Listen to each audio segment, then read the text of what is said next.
Striker is on the move. He cuts inside. He's heading towards the box. He shoots. Goal! When we're out together, dancing cheek to cheek.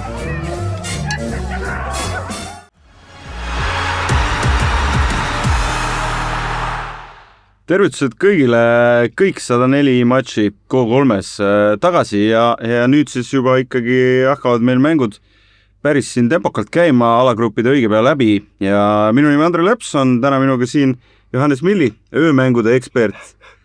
No, mis sinu sellised üldemotsioonid turniirist siiani?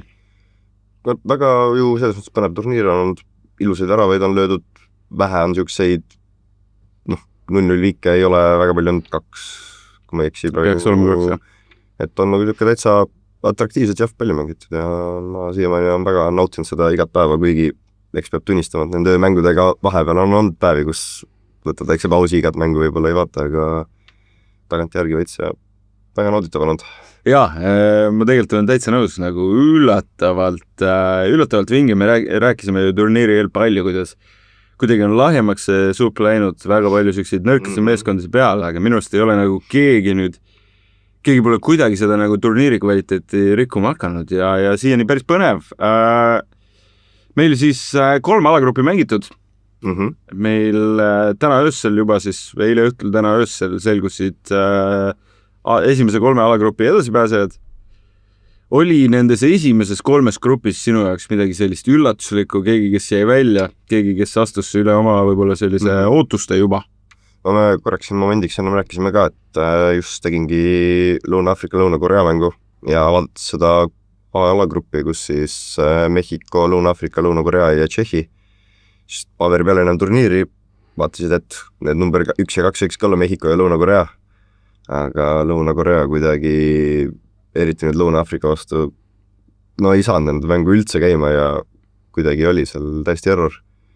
Et minu jaoks kindlasti nemad korralik pettumus. Ma olen täiesti nõus, mina ju isiklikult arvasin, et selle A-grupi võiks Lõuna-Korea isegi võita. Ja olgem ausad, ega neil üks hetk palju puudu ei jäänud, Mehhiko vastu teed normaalse tulemuse või mängid isegi viiki, siis on kõik võimalik.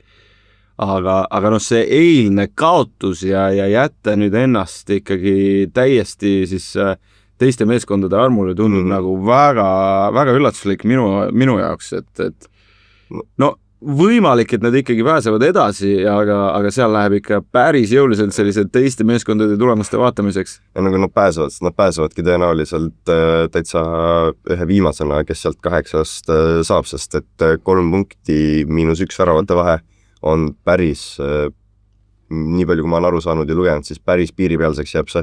No me teame meeskondades, kes seal veel võiksid sama punkti peale edasi minna, hetkel on Šotimaa.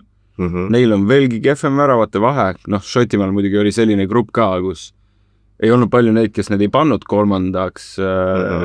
Kas sinu jaoks peale seda avamängu seal alagrupis, kus Brasiilia ja Maroko mängisid omavahel viigi, kas see on natukene üllatuslik, et Brasiilia võitis gruppi või mis sinu on tunded selle koha pealt?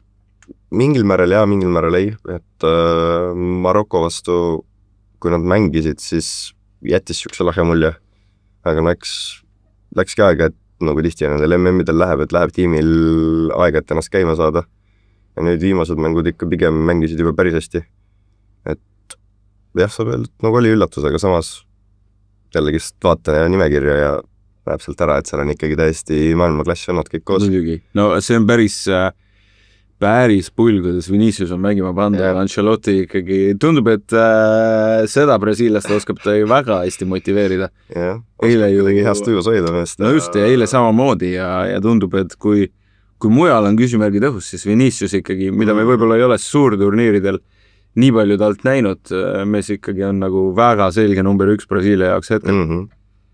On vaikselt seda nagu Neymari tühja kohta vaikselt täitmas, et kui Neymar ära kadus ju Brasiilialt siuke suur see staar ära, nagu 2014 mängiti ju hästi palju Neymari peale kunagi on ja et nüüd võiks olla Vinicius see mees, kes selle rolli enda peale rohkem võtab, pluss sul on need noored mehed nagu Ryan, kes on ka sealt tõusmas, et Brasiilial on tegelikult alguses tundus, et väga suuri ootusi neile ei sättinud, aga tegelikult on päris põnev meeskond neil koos. Peab tõdema.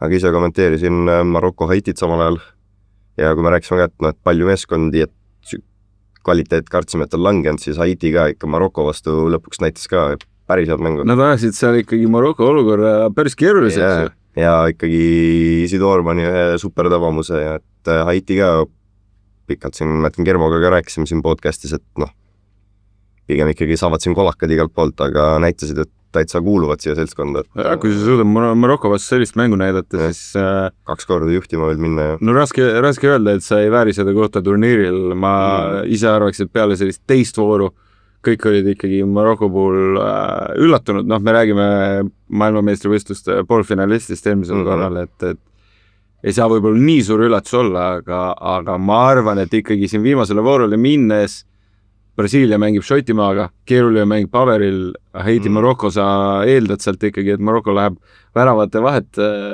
nagu sealt mängima, aga oli tükk tegemist, et isegi punktid sealt kätte ju lõpuks saada. Aga BLA-grupp, mis võib-olla paljusi on jätnud külmaks turniiri jooksul, sellised võrdsed meeskonnad tegelikult ju omavahel pusimas, see mängiti ka meil eile ju lõpuni ja no, mis sealt öelda, ma arvan, et võib-olla grupp, mis hetkel läks ikkagi täiesti nii, nagu algselt oodati.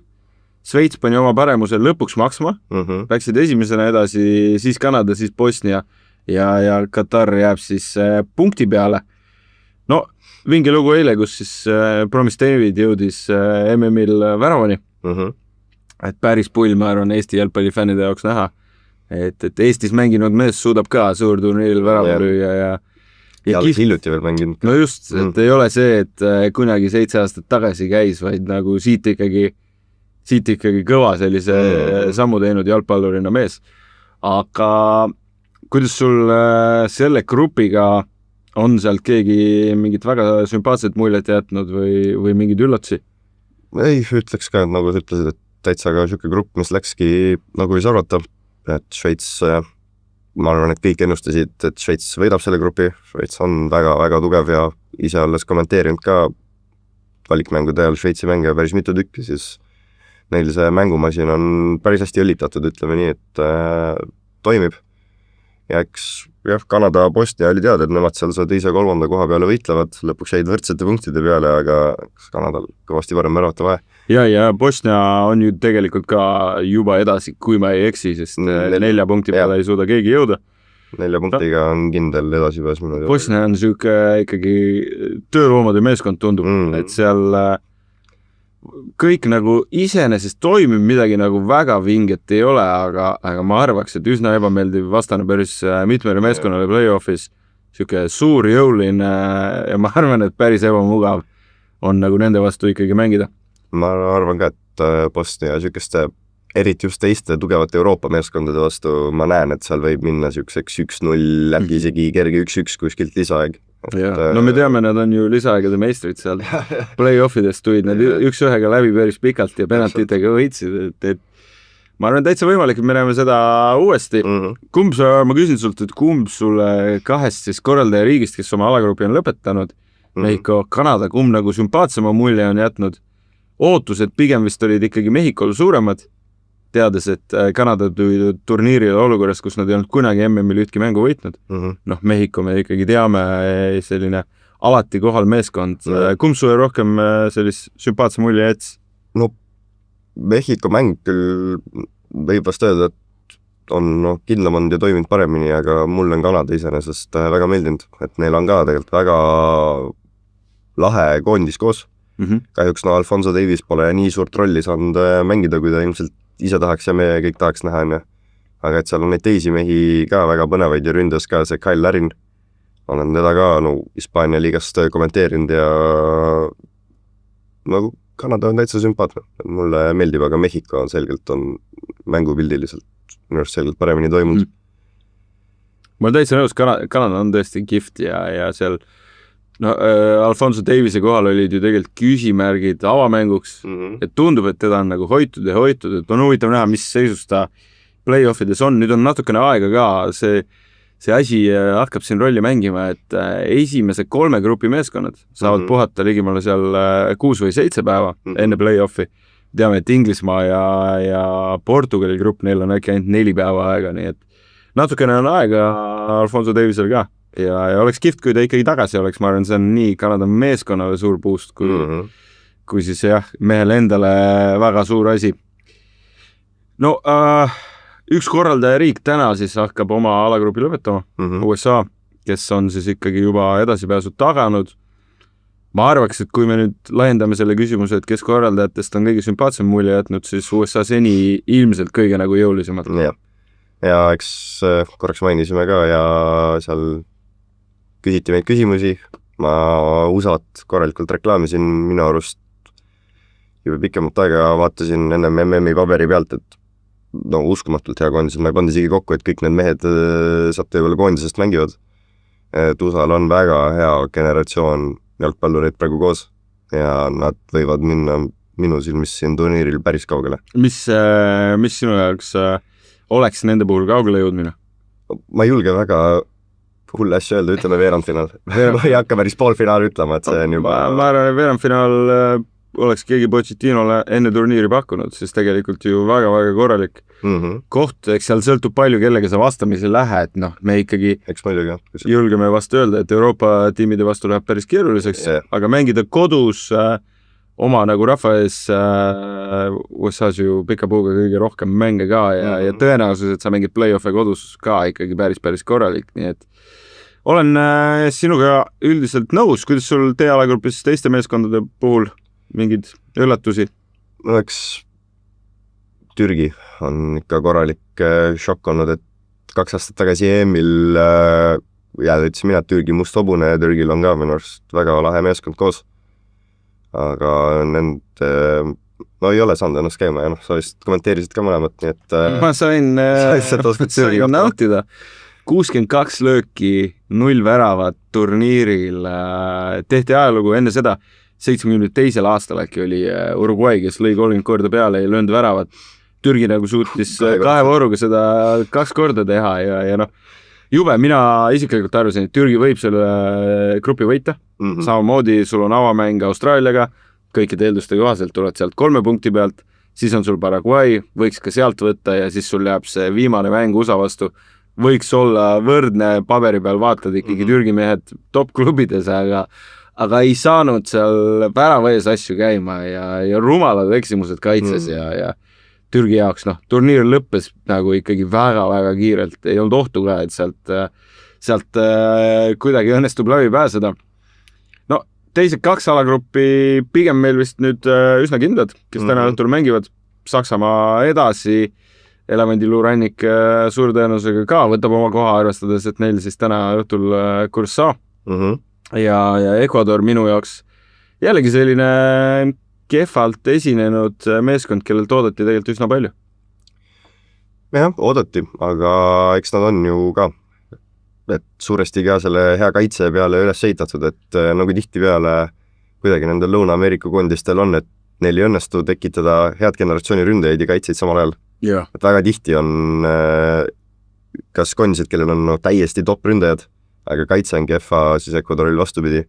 Kaitses on nagu täiesti... No kaitse on ikkagi, ju ma ütleks, et seal on nagu mehi, kes enamus jalutaks päris paljudesse koondistesse. Aga lõpuks on vaja väravaid lüüa ja... Mis oli 15 lööki äkki siis Curaçao vastu raamilööki ja ära ei löö, siis ei ole võimalik. See oli selline kohuslik mäng.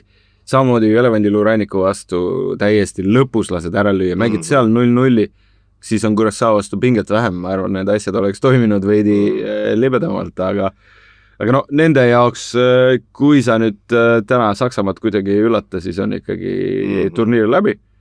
Ja noh, nende võib-olla selline õhkõrn lootus on see, et Saksamaa on juba läbi. Aga noh, ma ei näe, kuidas nad sellest kohtumisest võidukalt pääseks.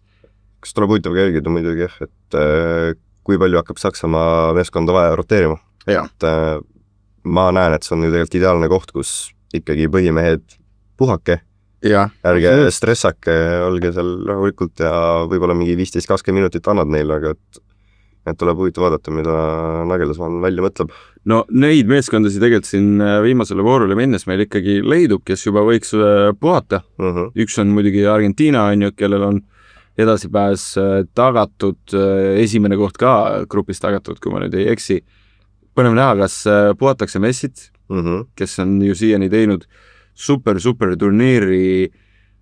Kas sind üllatab see, kui nagu hästi on kõik suured superstaarid just ründe poole pealt mänginud? Kas just üllatab, aga seda on lihtsalt väga tore näha. Harva juhtub seda, et kõigil nagu õnnestub.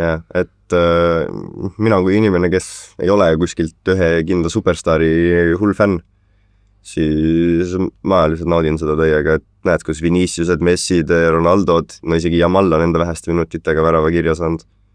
Ja Mbappe lööb, kõik staarid, iga meeskonna, see tippmees, Haaland, kõik toovad tulemusi. Ja see lihtsalt lisabki seda vürtsi siia MM-il, et kes see nendest staaridest siis lõpuks kogu meeskonnaga justkui peale jääb. Ja no kui sa räägid, et sina ei ole ühe mängija fänn, siis meie üks kommentaatorist kindlasti on. Kermo sai ka pinged maha, mulle tundub, et Ronaldo lõpuks hakkas asi tiksuma Usbekistani vastu ja mees, ma nägin seda crash'i tema sisemuses, kui turniiri algul suurfavorid panevad kõik kinni, Ronaldo 10 väravat, mida iganes, kõik need julged sõnad, siis peale avamängu mees oli ikkagi krambis, ma ütleks. Tal oli pahandust selle messi kümaga. Käis koridorides ringi kurva näoga, kas tõesti ongi kõik, hakkas küsima, et kuule, kas ongi liiga vana äkki või?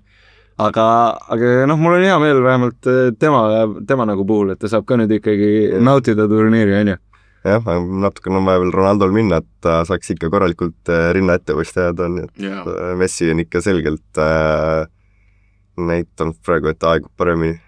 No Messi minu jaoks ikkagi nagu ebareaalne, kuidas ta just mänguliselt välja näeb ja see, kui jõuliselt Argentiina ehitab oma mängu tema ümber, kui sa vaatad, kes seal teised mehed on. Kogu aeg otsitakse ainult. Sul on ju ees ründes superstar ründajad ikkagi, Julian Alvarez, Lautaro, mehed, kelle puhul ootaks, et nemad löövad nagu väravad ribadeks, aga me näeme olukordades, kus vabam mees otsustab Messile panna selle palli suht raskesse olukorda ja mees lööb ära. No too see sama mäng, kus ta kübar oli, seal oli ka näha, et seal, kui tal oli see 2 olemas juba, iga sööt.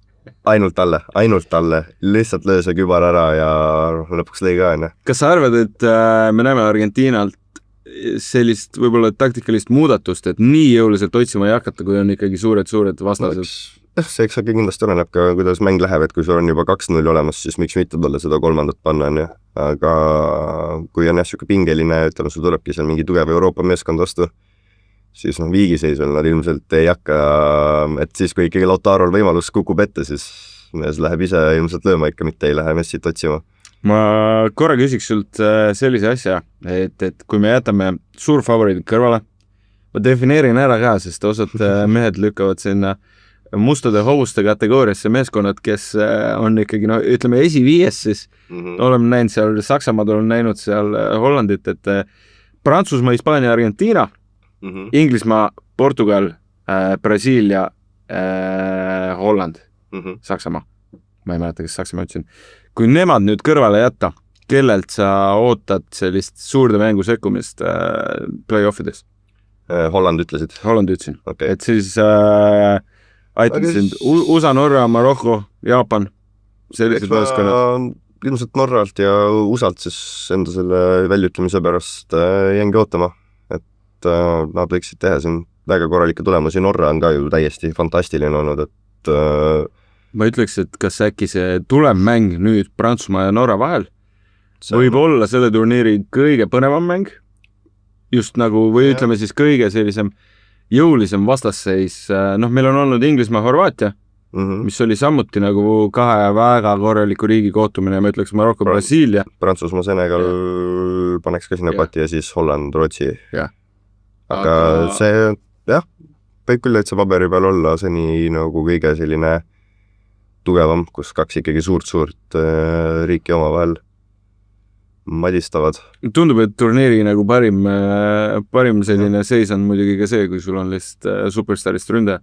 Et kaitses see eksimise ruum on nagu nii väike, aga kui sul on Haaland, kes nagu iga nurga alt paneb ära, siis see pakub midagi teist kondisele. No muidugi, et sul on lisaks seal Haalandile on seal mängijad, kes oskavad Haalandile väga hästi neid olukordi tekitada, et Ödegaard tundub, et Haalandiga olgu klubi tasemel ütleme siis rivaalklubides. Ja sul on seal Nussa ka veel, aga kuidagi see koostöö neil klapib ja oskavad seal Haalandile neid olukordi ette ka hästi panna.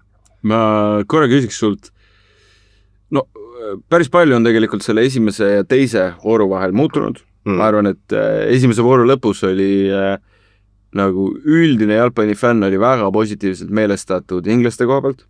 Väga hea avamäng Horvaatia vastu.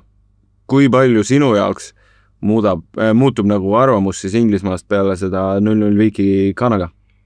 Eks ta ei olnud kõige võrreldes selle Horvaatia mängu võib-olla kõige põnevam, aga eks seal Inglismaa ju räiskas ka, et Kas Inglismaal vedas, et ei saanud, ei andnud ära penaltit Ghanale? Ma olin teleka taga, karjusin, kuidas see ei ole penalt. Ma olin täiesti šokis, et seal ei tulnud isegi mingit kirja vähemalt, et VAR vaataks. No see oli minu arust täiesti 100% penalt minu arvamus. No kui meie kommentaatorid olid päris kindlal arvamusel, et see on penalt, siis ma huvi poolest läksin vaatama, et mida teeb siis Inglismaa kohalik meedia ja see on päris hea nagu näitaja, kui seal stuudios kõik istuvad tegelased olid, et no siin läks hästi, et ei antud penaltit. Et ma ütleks, inglastel oli nagu päris õnnelik päev. Küll aga see Ghana madal blokk, kiitus neile, et nad nagu ikkagi suutsid nii kinni selle mängu panna kui võimalik. Harry Kane ühe väga hea momendi sattis taevasse ka, mis tal tekkis. Seal oli tõrja ja kuidagi teine pall ja siis lihtsalt 5 meetri pealt üle puusa täiega üle. Need võimalusi tekkis ka, aga ei lähendanud ära ja siis lõpuks vedas, et sealt penaltit ei tulnud, et 0 palli mängu lihtsalt mängijale sisse. Päris huvitav oli see. Vastu võime Inglismaa on üks see meeskond, kellelt me võime oodata viimase voorus väga palju vahetsi. Neil on Panama vastas. Panama on tegelikult olnud minu jaoks üllatuslikult hea. Aga see tundub selline mäng, kus Tuchel hakkab kasutama vahetsi ja annab aega meestele, kes võib-olla muidu algkoha peale ei kandideeri ja mina ootan sealt küll, et me näeme vähemalt Keini istumas. Ilmselt ka päris palju keskväljamehi, võimalik Bellingham ja ootaks sellist rotatsiooni, mis iseenesest võib nagu anda sellise hea atmosfääri just seal riietusruumis. Eks Rice väärib ka puhkust, siin on päris palju infokilde liikunud, et ta ongi peaaegu terve juba klubihooja mängis läbi kerge vigastuse. Jaa, absoluutselt. Et seal on seda rotatsiooni põhjust päris palju. Ja tuletan ka meelde, et siis Inglismaa suurim võitleb ja aegade MM-il Panama vastu. Jaa. No kui me vaatame gruppe, millest me veel ei rääkinud, siis on meil seal alagrupp Belgia, Egiptus, Iraan ja Uus-Meremaa. Belgia vast ikkagi sellistest suurtest Euroopa meeskondadest kõige suurem pettumus siiani. Jaa, aga eks seal on ülekannete ajal kommentaatorid ka rääkinud sellest, et eks neil on see kuldne generatsioon ju lõppemas ka. Need, kes on veel alles, on päris vanad. De Bruynele ka tundub, et pigem on päris kindlalt viimane suurturniir. Viimane MM siis ütleme nii, et 2 aastat pärast äkki mängib. Aga need pole ka kuidagi, ei ole seda teravust olnud. Ma olen absoluutselt nõus ja see rumal punane kaart, mis võeti eelmises mängus, tegi nende jaoks elu nii palju raskemaks. Aga põnev jälgida, kes sealt, mis järjekorras edasi tuleb, sest Belgia ikkagi minu jaoks alla igasuguste arvestuse Egiptus siiani päris kenasti mänginud. Ja põnev näha, kes mis koha pealt edasi läheb. Hispaania avavooru eksimusest pääses siin ikkagi kiiresti. Nagu arvata ka võis, kui neil on mehed tagasi, siis tegemist on ikkagi ühe väga jõulise meeskonnaga sel turniiril.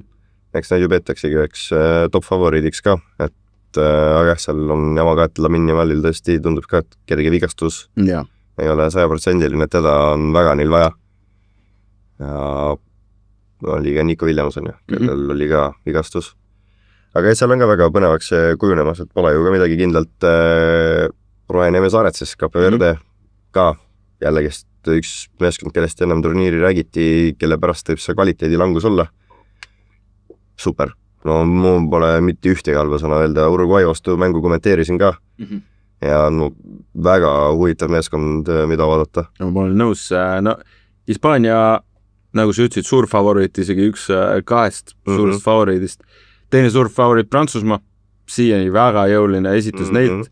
paberil, ma arvan, me oleme kõik nõus, Prantsusmaa on kõige nagu võimsam meeskond seal turniiril. See on küll nagu ainukene meeskond, kus kui tulevad vahetused pingilt, siis mõtled, et nagu appi, kuidas seda nagu peatama hakata.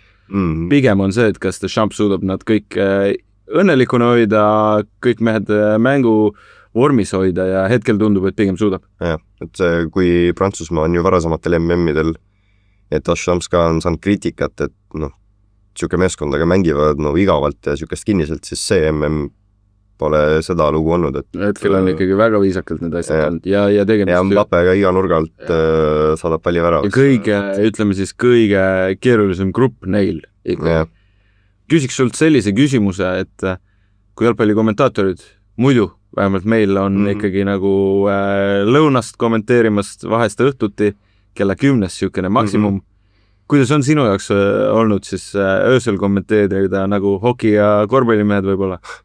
Kusjuures kartsin hullemat isegi, aga pean tõdema, et tõesti, kui see podcast nagu täna on siia otsa, siis on natukene karm, et täna jälle magasin paiaga diivani peal lihtsalt 2 tundi. Aga muidu on tegelikult täitsa okei, et kui sa ikkagi seal klapid pähe paned ja hääle lahti teed, siis kaob see uni päris kiirelt ära. No mängud ikkagi nagu äratavad üles. Ma olen päris ilusatele, märavatele ja headele mängudele ka peale sattunud, et siis isegi kui on väike uni, lüüakse üks ilus värav ära, siis äratab üles. Teed valjut häält ja äratab korralikult üles, et ma pean tunnistama, eelmine suvi oli meil ju klubide MM. Seal oli neid mänge, mis uinutasid päris palju, et siin ikkagi see, mis on kaalul meeskondade jaoks, on ikkagi seda nagu mastaapne, et ei ole võimalik seal unele jääda, isegi sellised paberil igavamad mängud on kujunenud päris põnevaks. Eks see on natukene ka see klubi jalgpalli ja koondise jalgpalli vahet, kui see klubi jalgpall on nii süstemaatiliseks läinud, siis koondise jalgpallis ma näen, et on seda vabadust ja seda nagu ütleme siis 10 aasta tagust jalgpalli veel elus. Et ei ole veel seda jõutud nii nagu kasti sisse panna, et seal ikkagi mängijad on loovad ja see toobki selle. No just nagu sa mainisid, vabadust on ja ei ole võib-olla sellist üleliia taktikalist lähenemist. Just rünnaku puhul ei ole sellist süstemaatilist ründetööd ja ikkagi staarmängitele antakse vabad käed ja me näeme, et hetkel pea kõigi jaoks on see ka nagu ära tasunud. Jah, et see on väga põnev nautida just eriti peale sükest, nagu me alati nüüdtanud, Inglismaa liiga möödunud aeg oli süke hästi standardite fookusega, hästi kinnine, kuidagi mängud ei on nii põnevad, sest see nüüd on päris hea muutus sellele, et palju nauditavam on kuidagi jälgida. Ma korra küsin sult kiire küsimuse. Turniiri parim värav oli täna öösel, hommikul. Ma jällegi, kui ma just ei ole mingit väravat maha maganud, siis ma arvan küll, et olen isegi võib-olla 2 päris ilusat, et üks oli see Roheneeme saarte karistuslöök Uruguay vastu ja nüüd Isidori tabamus siis Marokko vastu oli ikka, no see oli väga kaunis. Soovitad minna üle vaadata? Jaa, soovitan. Vaadake kõik üle, et ma täitsa tuli nii ootamatult, et ma hakkasin ka korralikult karjuma. Esiviies ikka kindlasti. Jaa, ma olen turniiri lõpuni esiviies, see oli ikka täiesti nii risti üldse, kui saab olla. No K3 sotsiaalmeedia lehtedel kindlasti olemas, nii et mingi vaadake üle. Korra põikan tagasi eelmise jutu juurde, sa ütlesid, et turniiri just selline mängustiil on nauditavam. Ma olen sellega täiesti nõus. Kui palju sa arvad, et seal on roll ka sellele, et kohtunike joonis on päris teistsugune? Nad on kiirendanud mängu, hoolimata sellest, et meil on need joogipausid, aga tempo mängudes on olnud tegelikult ju päris hea. Jah, et alguses need reeglid tundusid päris segased, aga nüüd, kui nagu näinud piisavalt mänge ära harjunud, jube head muutused tegelikult, et kuidagi veel see ka, nüüd möödunud jällegi öösel kommenteerijast tegin juttu ka sellest, et see pole küll nüüd otseselt tempoga seotud, aga lihtne näide lihtsalt, et varasemalt klubi jalgpallis, kui mängija ei kuku, ta ei saa mitte kunagi karistuslöökiga viga kätte, aga see MM, kui kohtunik näeb, et selgelt pandi kossi ära, mängija jookseb edasi, ootab palli, ta annab ikka isegi sükse asjast vea ka, et sükest sukeldumist on ka välja juuritud ja kõik need muutused, tempo, et vahetused kiiresti, audid kiiresti, on kõik suurepäraselt toiminud, et ootad klubi jalgpallis samasuguseid muudatusi? jah, võib-olla natukene viimistleda veel, aga ma arvan küll. Aga pigem võtad positiivselt vastu seda, mis on tehtud. Jah, et alguses tundus, et miks on vaja ja kas on hea, aga tegelikult on päris hästi toiminud ja mõjunud ja minu arust me oleme näinud päris palju rohkem sellist meeleolu, et mängime edasi ka. Mängime edasi, ärme vilista ära, kui meeskonnal ikkagi on edu, lähme pärast tegeleme selle probleemiga ja mängijatel mulle tundub, et siin avavoorudes on olnud veidike üllatav. Vahepeal vaadatakse kohtuniku poole, et mis mõttes selge viga, palun pange seisma, kohtunik on, et kuule, lähme edasi. Minu jaoks üks kõige kihvtimaid mänge oli meil seal eelmise vooru lõpus, kus Paraguay mängus kohtunik nagu võttis igasuguse sellise võimaluse Paraguayl mängu pead. Mina ei ole näinud seda, et väravaht on pikali, kohtunik on teisel pool platsi ja ta näitab, et kuule, tõuse püsti, ei jää maha istuma. Ja väravaht viskas enam-vähem 3 korda pikali ja mees vaatas, et ma ei tea, me mängime edasi, kui sa tahad istuda, siis istu. Et seda oli nagu kihvt näha, Paraguay oli ju 10-kesi 1-0 eest Türgi vastu ja kohtunik ei alastanud ja ma ei ole nii palju positiivset tagasisidet ühe kohtuniku kohta kunagi varem kuulnud kui selle mehe kohta, et hoidis tempot ja hoidis selle mängu nagu jooksvana. See arstide reeglivahetus on ka jube hea olnud, et kui arst tuleb väljakule, siis minut aega ja ongi näha, kus mängijad hästi juba kohtunik, keegi tuleb küsima, nad ütlevad, ei, arst juba tuleb väljakule, mängi ütleb, mine ära. See on olnud minu just võib-olla kõige sellisem suurema rolliga muudatus, sest see oli see, mida me vanasti nägime, 2-3 minutit tuli arst platsile ja siis mees jätkab kõik seda. Ja mitu korda mängu jooksul. No just, ja nüüd on ikkagi haruldus meil tegelikult ju seda näha. Peamiselt ainult peavigastustega tulevad konkreetselt väljakule, et niisama mingi kontakt, siis ikka pigem mängija võtab selle 10 sekundit, läheb ennast püsti ja mängivad kõik edasi. Et see on nagu kõige parem vahetus üldse olnud, et hoiab seda tempot ikka mõnusalt peal ja saaks veel joogipausidest lahti, siis tunduks väga tempokas mäng. Vaat see on üks asi, mis klubi jalgpalli ei ootaks, et iga mäng on, et vastavalt ilmale. No kõige jubedam on see, et vaata, kui sa oled näinud, et meeskonnad saavad surve peale ja siis üks hetk tuleb see joogipaus ja mäng tegelikult muutub täielikult peale seda nagu ikkagi väga-väga tihti. Et see tõmbab seda momentumit täiesti alla jah, et annab võimaluse meeskondadel, kes on surve all hingata, muuta, saada selle surve alt välja ja eks vastupidi, et see on natukene rikub seda tempot ja voolavust. Ma küsin sult 2 küsimust lõpetuseks. Kellest saab siis kuldse saapa omanik, kes lööb kõige rohkem väravaid turniiril? Aga kui Messil on 5 koos juba, siis ma ei usu, et teda ära lüüakse sealt enam. Kas eelmised turniirid peast öeldes on 6-ga äkki lõpetatud? See on ka hästi uskumatu, kus see MM kuidagi staarid lõõvad nii palju, et need rekordid tehakse ka täiesti üle. Kas sa näed mingit võimalust, et Argentiina otsustab Messi jätta 3. mängus, et pikendada seda edu MM-i kõige suurema väravakütina, rekord, mis ta just tegi? Ma isegi sellele ei oska vastata. Pigem ei võeta riski. Jah, ma arvan, et ta ikkagi saab puhkuse ja teiselt poolt selle rekordi ongi naljakas asi, et Messi sai rekordi kätte, aga selja tagant on tulemus Kylian Mbappé, kes no temal on turniire mängida, see on aja küsimus, ma pigem nõustun. Ta on ikka uskomatult kiiresti selle arvuni jõudnud. Ja kui teine küsimus oleks mult see, et kui me oleme harjunud rääkima sellest, et kes võidab turniiri, ma küsiks, et kes nendest suurtest, kes praegu on edasi läinud, kes neist kõige sellisema, kes teeb kõige suurema pettumuse, kes võiks esimesena välja langeda? Vot see on juba hea küsimus. Peab kohe mõtlema hakkama. Paneb mõtlema selline? Võib-olla jängi vastuse veel, kui ma pean kellegi ütlema, ma mõtlen Holland. Holland? Arvad, et kukuvad välja? Jah. Ütleme, see on päris raske öelda, et see nii väga oleneb, kes kus kokku kellega läheb on ja no seal ju viimase 2 grupi meeskonnal on natukene võimalus seal ka valida. Et kui lähed teisele kohale, siis tuleb võib-olla mõnes grupis tuleb parem loos, me teame, et kui Portugal võidab oma grupi, Argentiina võidab oma grupi, siis veerandfinaalis on nad vastamisi. See oleks päris huvitav duell. Ilmselt, ma arvan, näha Ronaldot Messit viimases kohtumises oleks vast päris kihvt. Võiks puhtalt juhtuda lihtsalt. Ma arvan, oleks vaatajate numbrite poolest üks, ma arvan, kõrgemaid. Ja lahe lugu ka lihtsalt. Okei, kuule, aga sellega tõmbame siit otsa kokku ka. Järgmine kord, kui kohtume, on meil juba palju rohkem selge. ja nüüd ikkagi hakkavad meil tõsised mängud pihta, aga seni nautige jalgpalli ja kohtume juba õige pea. Aitäh! Aitäh!